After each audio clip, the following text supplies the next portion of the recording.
नमस्ते बच्चों। आज का हमारा विषय है परिसर अध्ययन 1 और पाठ का नाम है पाठ 17 हमारे व्यक्तित्व का विकास। इस पाठ का पहला भाग हम पढ़ चुके हैं। आज हम इस पाठ का दूसरा भाग पढ़ेंगे। पाठ 17 हमारे व्यक्तित्व का विकास। हमारी पाठ्य पुस्तक के पृष्ठ क्रमांक 105 में यह पाठ है जिसका नाम है हमारे व्यक्तित्व का विकास। दूसरा भाग पढ़ने से पहले हम देखेंगे कि पहले भाग में हमने क्या पढ़ा था। व्यक्तित्व, जिसे इंग्लिश में कहते हैं पर्सनैलिटी। प्रत्येक व्यक्ति में कुछ विशेष गुण या विशेषताएं होती हैं। इन्हीं गुणों एवं विशेषताओं के कारण प्रत्येक व्यक्ति एक दूसरे से भिन्न होता है। इन गुणों को ही व्यक्ति का व्यक्तित्व कहते हैं। छोटे से बड़े होते समय हम बहुत सी छोटी बड़ी बातें सीखते हैं और छोटे से बड़े होते समय हम जो विभिन्न बातें सीखते हैं उनसे ही हमारा व्यक्तित्व निर्मित होता है। उसके बाद हमने इन चित्रों का निरीक्षण किया था। हमारी पहली गुरु माँ होती है। माँ का स्थान भगवान से भी श्रेष्ठ माना गया है। उसके बाद हमने देखा था कि सिंह का शावक शिकार करना कैसे सीखता है। यहाँ तक हम पहले भाग में पढ़ चुके हैं। अब देखते हैं दूसरा भाग। दूसरे भाग में पहला पॉइंट है, क्या तुम जानते हो? बच्चों, यह फोटो है हाली रघुनाथ बर्फ की। हाली ठाणे जिले में शाहपुर तहसील में रहती है और हाली यह वारली इस आदिवासी समाज की लड़की है। अब मैं आपको आदिवासी समाज की जानकारी दे रही हूँ।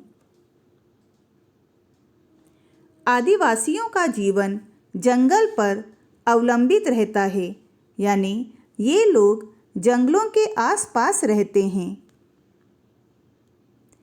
इनका जंगलों में आना जाना लगा रहता है। उन्हें जंगलों की, वहाँ के प्राणियों की भली भांति जानकारी होती है। जंगलों का संवर्धन यानी देखभाल कैसे करना है, यह आदिवासियों को पता रहता है। ये निर्भय होते हैं, यानी ये किसी से डरते नहीं हैं। और इसी आदिवासी समाज की लड़की है हाली रघुनाथ बर्फ। बच्चों, एक दिन की बात है। हाली जंगल में अपनी बड़ी बहन शकुंतला के साथ लकड़ी काटने गई थी। हाली की बहन पर तेंदुए ने हमला कर दिया। बच्चों, यह है तेंदुआ, जिसे इंग्लिश में कहते हैं लेपर्ड। इसी तेंदुए ने हाली की बड़ी बहन शकुंतला पर अचानक हमला कर दिया। हाली ने तेंदुए को पत्थरों से मारना शुरू किया और जोर जोर से चिल्लाने लगी। लोगों के आने तक वह तेंदुए को पत्थरों से मार रही थी और अपनी बहन की जान बचाने की पूरी कोशिश कर रही थी। पत्थर लगने से तेंदुए ने उसकी बहन को छोड़ दिया और भाग गया। इस प्रकार हाली की बहन की जान बच गई। हाली की बहन को ठाणे के सिविल अस्पताल में ले जाया गया और वहाँ उसकी बहन का इलाज हुआ और वह पूरी तरह से ठीक हो गई। इस प्रकार हाली ने अपनी सूझबूझ व साहस से अपनी बहन की जान बचाई और हाली की इसी वीरता के कारण हाली बर्फ को जनवरी 2013 में तत्कालीन प्रधानमंत्री माननीय श्री मनमोहन सिंह जी के हाथों राष्ट्रीय वीरता पुरस्कार देकर सम्मानित किया गया। इस फोटो में देखिए बच्चों, हाली रघुनाथ बर्फ प्रधानमंत्री के हाथों पुरस्कार ग्रहण करते हुए। अब बच्चों, इस फोटो में ये जो लड़का आपको दिखाई दे रहा है, इसका नाम है समीप अनिल पंडित। समीप को भी जनवरी 2013 में प्रधानमंत्री के हाथों राष्ट्रीय वीरता पुरस्कार दिया गया। अब हम देखते हैं कि समीप के किस कार्य के लिए उसे यह पुरस्कार दिया गया। बच्चों, समीप ने गोठ में पगहे से बांधी गई कई भैंसों को आग से छुटकारा दिलाया था। पगहा यानी होता है पशुओं के गले में बांधी जाने वाली रस्सी। समीप ने जब देखा कि गोठ में आग लगी है और अंदर भैंसों को बांधकर रखा गया है, तब समीप ने अपने प्राणों की परवाह नहीं की। उसने आग में कूदकर कई भैंसों को आग से छुटकारा दिलाया और समीप को इस वीरता व साहस के कारण जनवरी 2013 में तत्कालीन प्रधानमंत्री माननीय श्री मनमोहन सिंह जी के हाथों राष्ट्रीय वीरता पुरस्कार देकर सम्मानित किया गया। इस फोटो में देखिए, समीप अनिल पंडित प्रधानमंत्री के हाथों पुरस्कार ग्रहण करते हुए। तो बच्चों, हाली व समीप के जैसे कई बच्चे हैं जो अपने प्राणों की परवाह न करते हुए दूसरों की जान बचाते हैं। उन बच्चों को सरकार यह पुरस्कार देती है। बच्चों, यह है राष्ट्रीय वीरता पुरस्कार। राष्ट्रीय वीरता पुरस्कार भारत में हर वर्ष 26 जनवरी की पूर्व संध्या पर बहादुर बच्चों को दिए जाते हैं। पुरस्कार के रूप में एक पदक यानी मेडल, प्रमाण पत्र और नकद राशि भी दी जाती है। सभी बच्चों को विद्यालय की पढ़ाई पूरी करने तक वित्तीय सहायता भी दी जाती है। 26 जनवरी के दिन ये बहादुर बच्चे हाथी पर सवारी करते हुए गणतंत्र दिवस परेड में सम्मिलित होते हैं। कुछ बच्चों को गाड़ी में भी घुमाया जाता है। बच्चों, अगला पॉइंट है, क्या तुम जानते हो? बच्चों, यह फोटो है बाबा आमटे जी की। बाबा आमटे ने अपना पूरा जीवन समाज सेवा में ही व्यतीत कर दिया। उनके जीवन का मुख्य उद्देश्य कुष्ठ रोगियों तथा अंधे अपंग लोगों को अपने पैरों पर खड़ा करना था। बच्चों, यह है कुष्ठ रोग, जिसे कोढ़ भी कहते हैं। यह त्वचा रोग है जो शरीर के किसी भी हिस्से में हो सकता है। हाथों में, पैरों में, पीठ पर,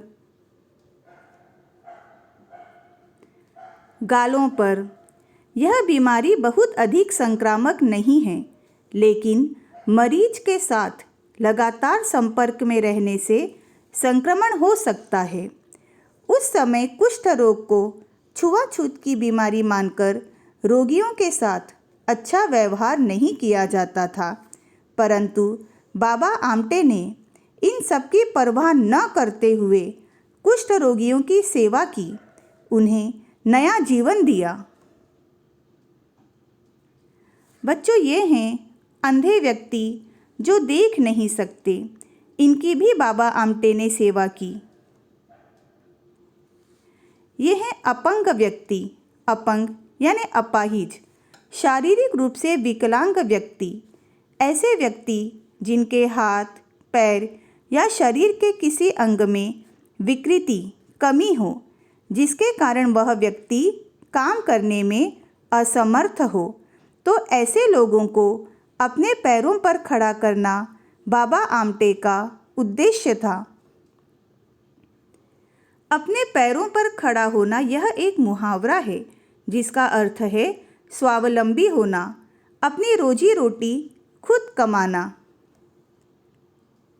यानी बच्चों, बाबा आमटे कुष्ठ रोगियों व अंधे अपंग लोगों को इस योग्य बनाते थे कि वे स्वावलंबी होकर अपनी रोजी रोटी कमा सके। इस समाज सेवा के काम में उनकी पत्नी साधना बहन ने उनको अमूल्य योगदान दिया।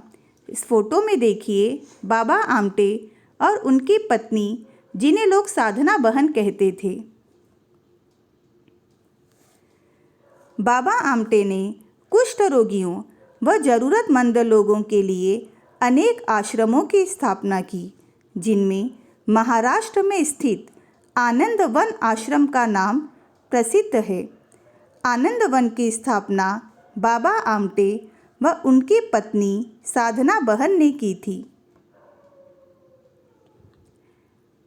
आनंद वन आश्रम की स्थापना बाबा आमटे और उनकी पत्नी साधना बहन ने सन 1949 में वर्धा के पास वरोरा में की थी। बाबा आमटे के उत्कृष्ट कार्य के लिए उन्हें कई पुरस्कार भी मिले हैं। इस फोटो में देखिए बाबा आमटे पुरस्कार ग्रहण करते हुए। बाबा आमटे पुरस्कार ग्रहण करते हुए। बच्चों, बाबा आमटे जी का जन्म 26 दिसंबर 1914 को हुआ था और 9 फरवरी 2008 को इनकी मृत्यु हो गई। उस समय इनकी उम्र 94 वर्ष की थी। बाबा आमटे आज हमारे बीच नहीं हैं, परंतु उनके बेटों तथा उनके बहुओं ने उनके कार्य को आगे शुरू रखा है। इस फोटो में देखिए बाबा आमटे के बेटे और बहुएं। बाबा आमटे जी के 2 बेटे हैं। ऊपर फोटो में देखिए बाबा आमटे जी के बड़े बेटे डॉक्टर विकास आमटे और उनकी पत्नी, और नीचे फोटो में हैं बाबा आमटे के छोटे बेटे डॉक्टर प्रकाश आमटे और उनकी पत्नी। उनके दोनों बेटे और बहुएं भी डॉक्टर हैं। बाबा आमटे जी के समाज सेवा के कार्य को उनके बेटे और बहुओं ने शुरू रखा है। ये हैं बाबा आमटे जी के बड़े बेटे डॉक्टर विकास आमटे, रोगी की सेवा करते हुए। डॉक्टर विकास आमटे अपंग व्यक्ति की सेवा करते हुए। ये हैं बाबा आमटे जी के छोटे बेटे डॉक्टर प्रकाश आमटे, रोगी की सेवा कर रहे हैं।